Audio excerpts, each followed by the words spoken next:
boom, boom, boom, boom, boom.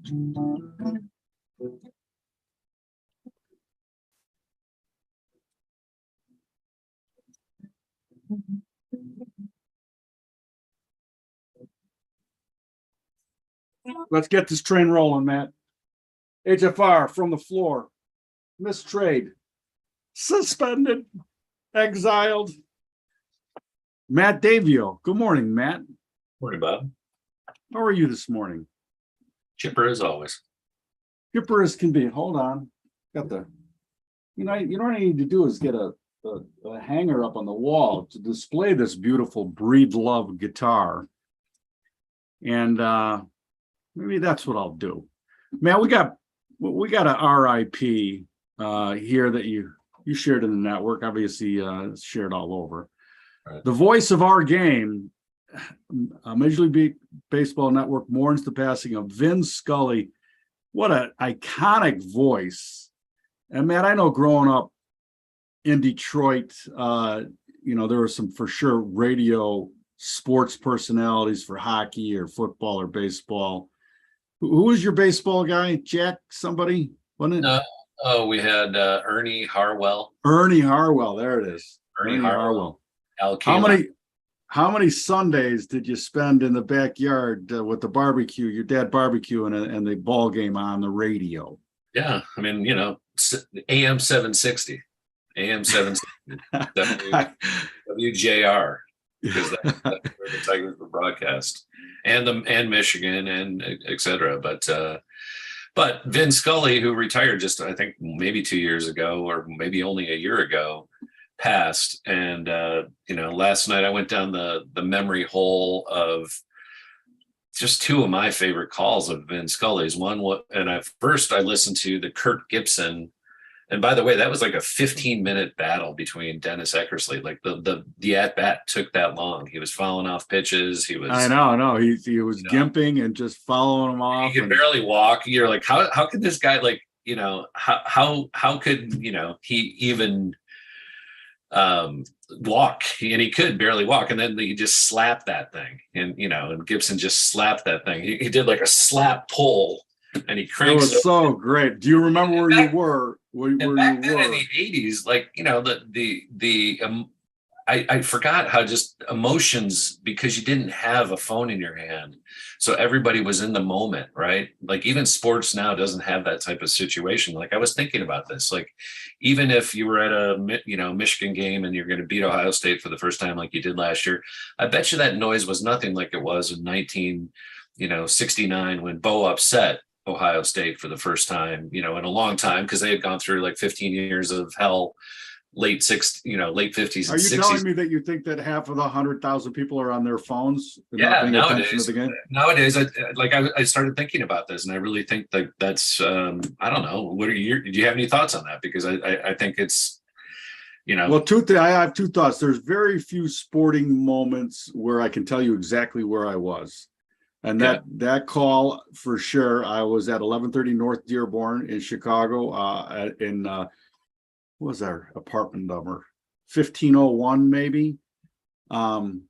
It's just iconic, and the call is just important too, because voices. Well, and he knows when to be quiet and just let the. Dude, I just watched another one somebody shared. It takes an innate knowledge of the game, the rhythm of the game, the rhythm of the pitcher, in order to tell a story, and pause. And he was masterful at low and inside 2-1, and then continue with the story. Like the pause stop, the pause start, start was unbelievable. Fantastic. Yeah.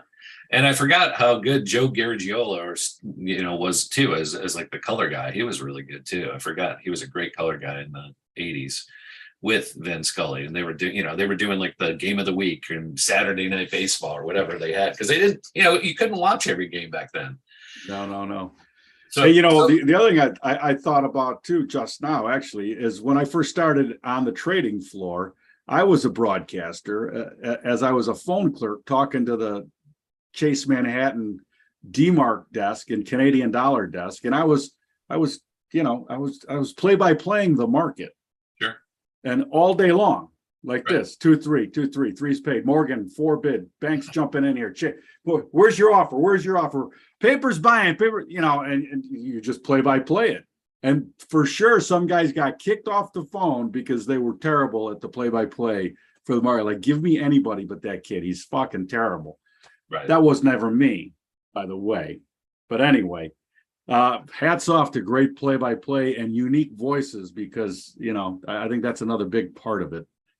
And breaking news, Paul Pelosi is pleading not guilty. Apparently, he didn't have 17 drinks before he got behind the car and got in that crash.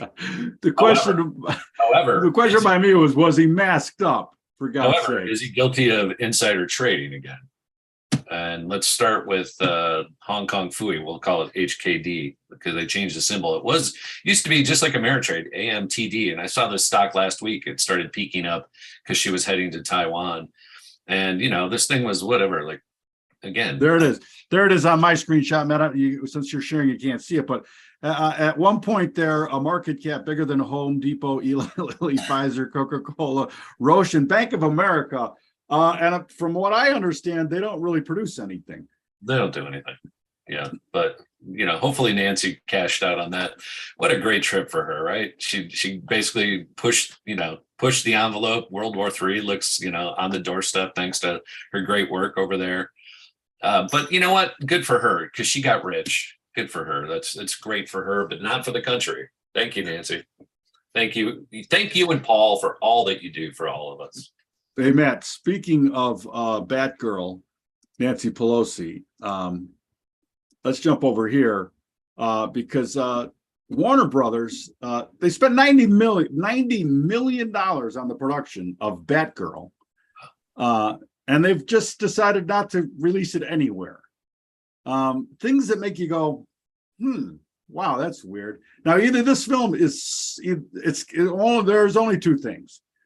It is so bad, right, that they're like, we cannot even release it because it's so bad. Like, you imagine it's so woke because wait, bad and woke are two different things. So that's my thought. That it's either so bad or it's so woke. They're like, the room's changed here. We're reading the room here, and let's never release this, as those times have passed. Maybe, I don't know. Is Warner Brothers publicly traded, or who owns Warner Brothers? I don't know. Lee, get on that, because I want to share one other thing here before we go to some more price discovery. I actually have the the Manja TV, and I want to share. Well, there is WBD, which is Warner Brothers Discovery. I don't know if that's the same, again, I don't know how these things break up. I really don't. But kick me off and bring up Warner Brothers, yeah? Sure. I don't mind. I don't know why.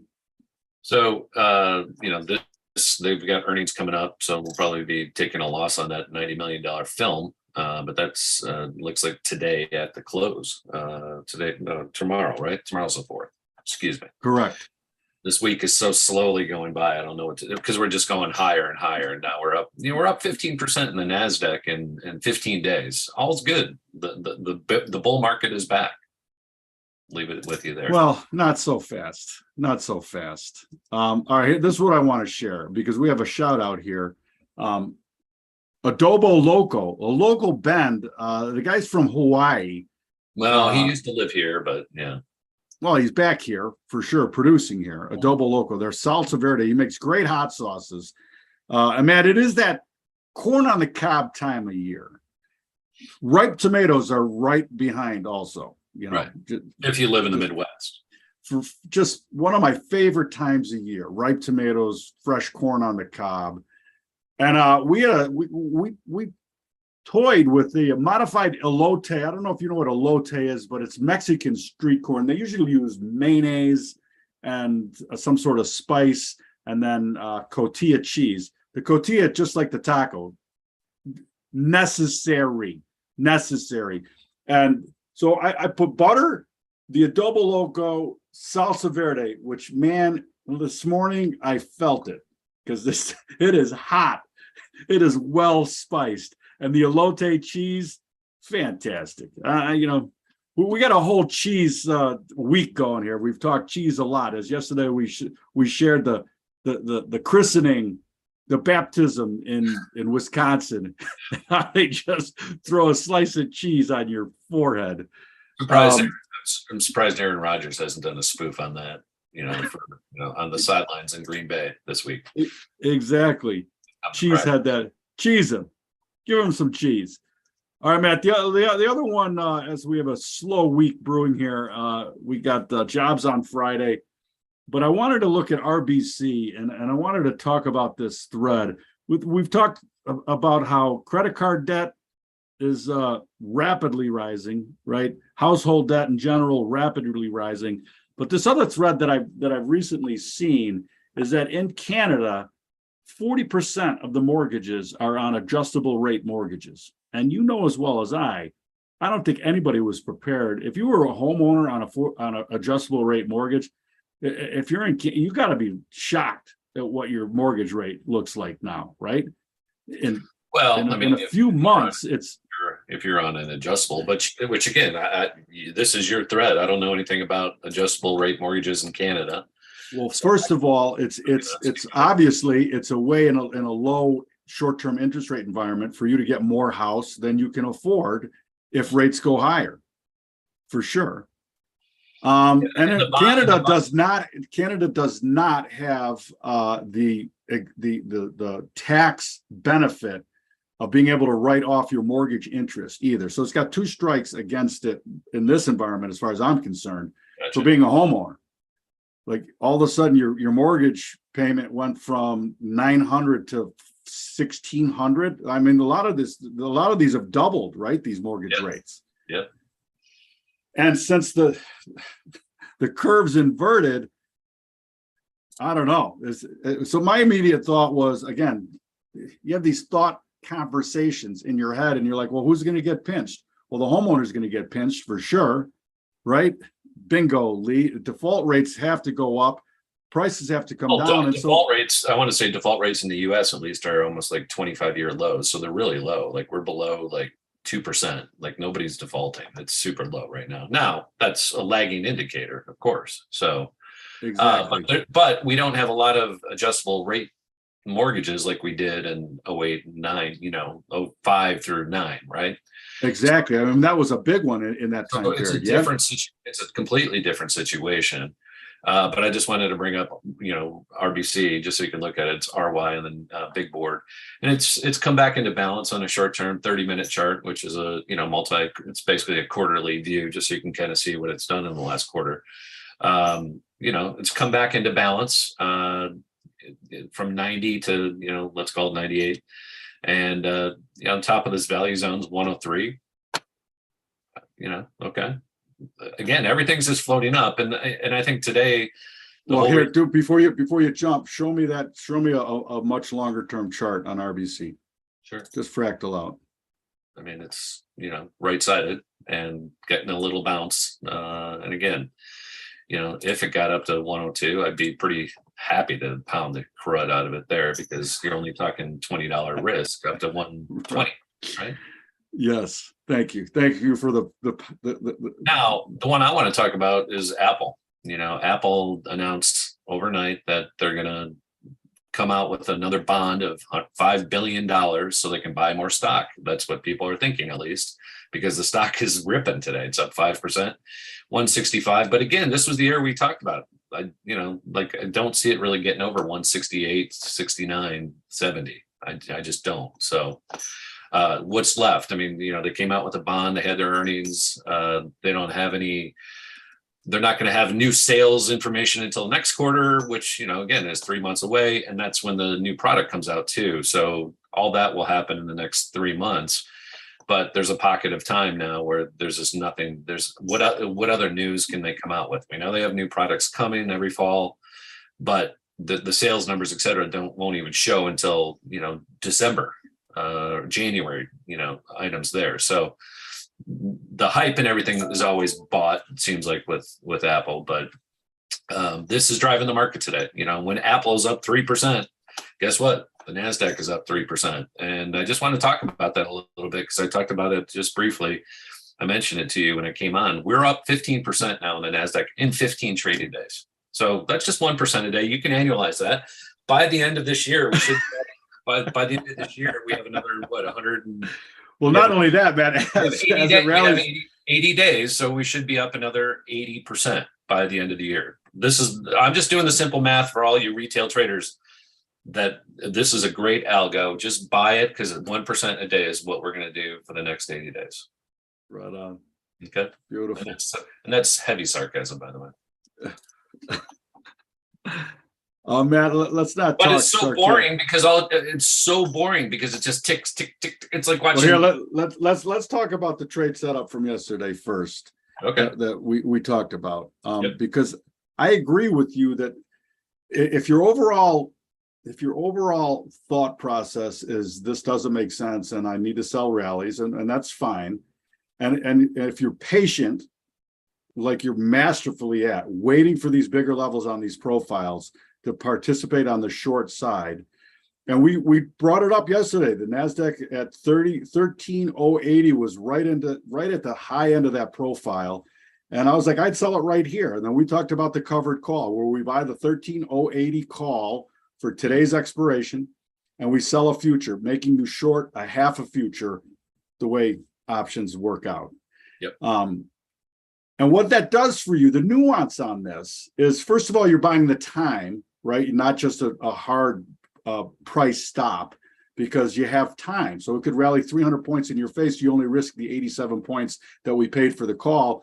You have the time for it to do that and then to come back. But the other little nuance that this type of trade setup gives you is it did break. It went our way. It went our way for 200 points. So at some point, if you take that future off, you still have the call on. And a lot of times that call is deteriorated like it did yesterday. So if you took 150 you went 200 points, I'm not saying that you'd buy that, you would have got all that 200 points.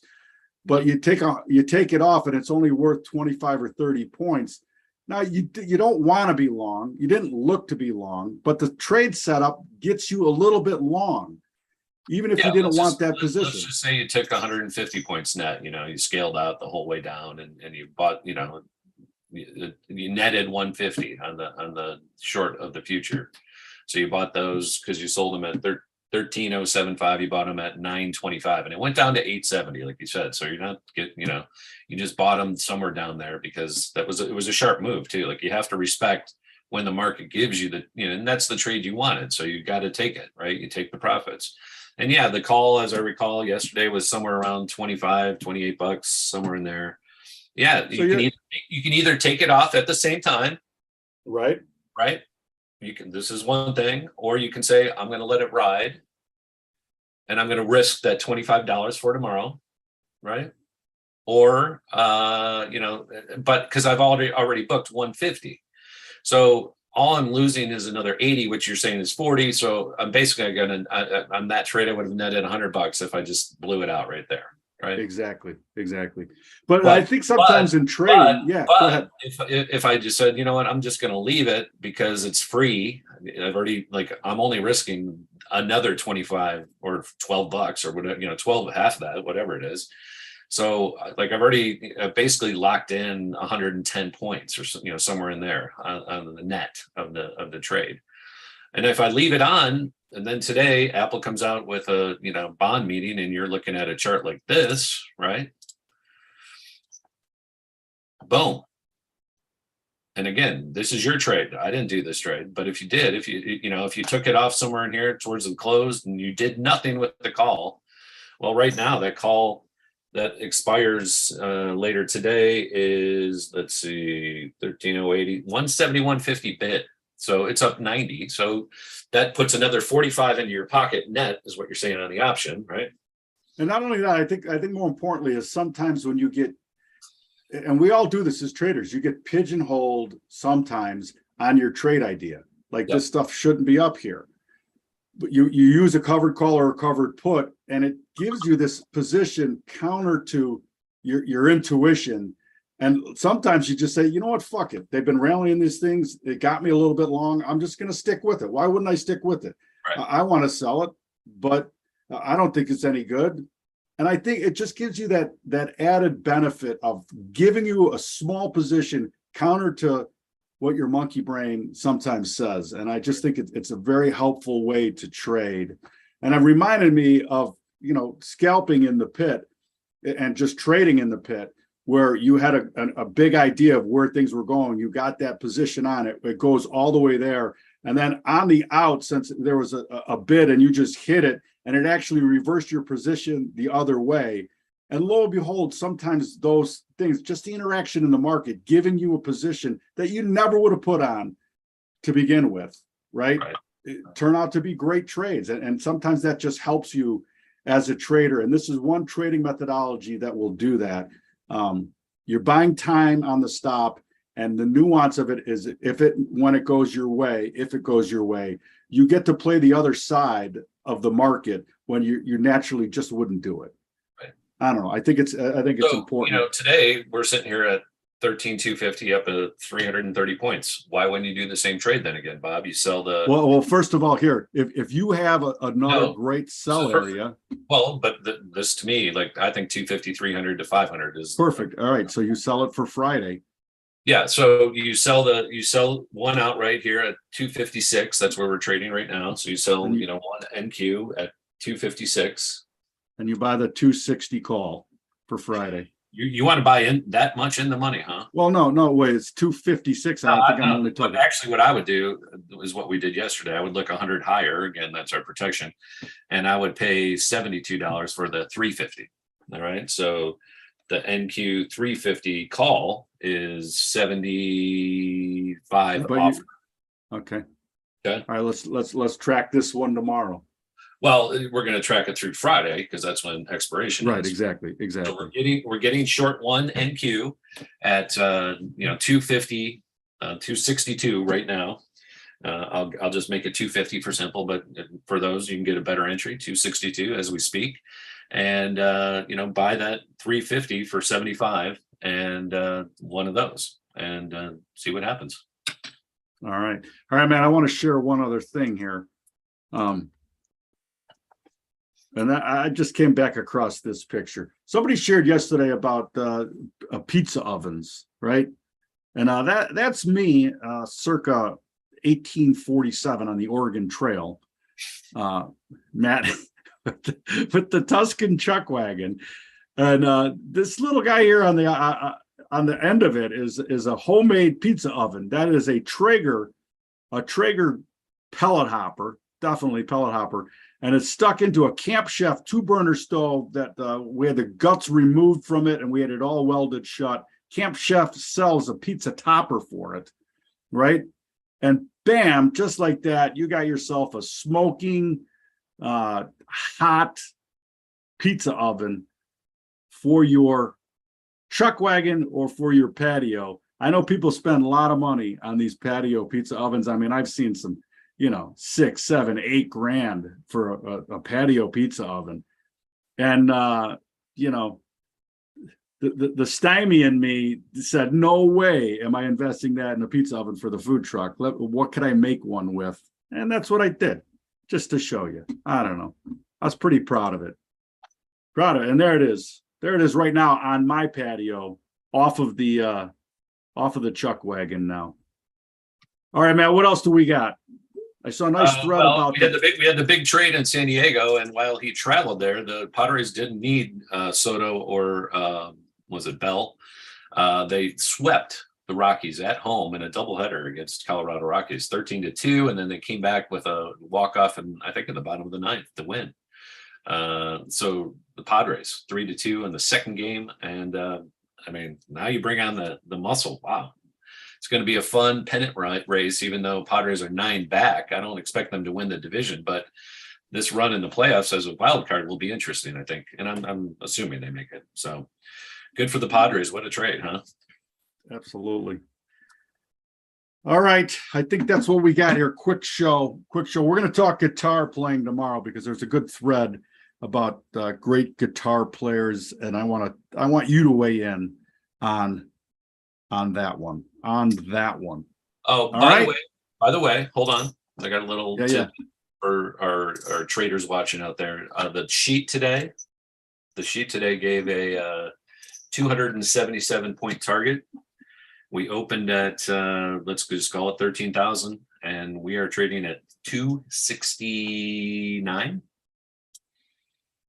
So hey man, what are you expecting in the market? I mean, the Market Vitals direct link at marketvitals.io is where you find that inside the website. All free today. Ice cream and lollipops and the sheet, Matt, all free today. Again, let me do that math for you. We are up 15% in 15 days. And I'm just going back to, July 13th. There's been 15 trading days since then, and we are up 15% here at 269 being the high from 11,467. Now you take it back to the low that we saw in June, not July 13th, but in June, 11,070-ish area. Do the math for us, Bob. We're up 2,200 points. What is that? 2,200 divided by 1,100? Bull market. Full bull market. It is a full bull market. Absolutely. That's why you need to do covered calls, because it gets you long, even though you wouldn't. Check this out. Guess where I said, we're at the top of this value zone on a, this is an 89-minute chart. So we're going back to April, right? April, May, June, July. Again, this is a great covered call area to be. Here's the other thing too, Matt. The nuance of this, because if it breaks off of that, right, you make your money on the short futures. But then, just like today, if it rallies and it takes that level out, I mean, there's no reason why it can't extend higher and recover that. I just saw somebody else posting on profile how often you get the symmetry of covering the width of that value range, redistributing higher, that same width. Right. So there's a lot of potential back higher here. And that's just the way the numbers work. Right. Don't fight City Hall, man. They're ripping faces here for sure. They're having fun. All right. Visit us at marketvitals.io. Please share, retweet, and plagiarize far and wide. We'll be streaming here again from HFR's handle. Hopefully, we'll be back out of timeout and we can move back to Market Vitals next week. The powers that be, Matt, the powers that be, the overlord. The overlord is always watching. Anything else, Lee? Anything else? Lee, are you on the road? Are you driving? He's in the production truck driving. Lee's in the production truck. Man, it's unair conditioned too. We don't have that kind of backing yet. The air conditioned. The fires have blown another direction. I'm actually seeing some blue sky today, so that's a good news. Yeah. Clean air right now. Clean air. Clean living. All right. That's what we got. That's what we've got. Thank you, Matt. Thank you, Lee. Thank you, Bob.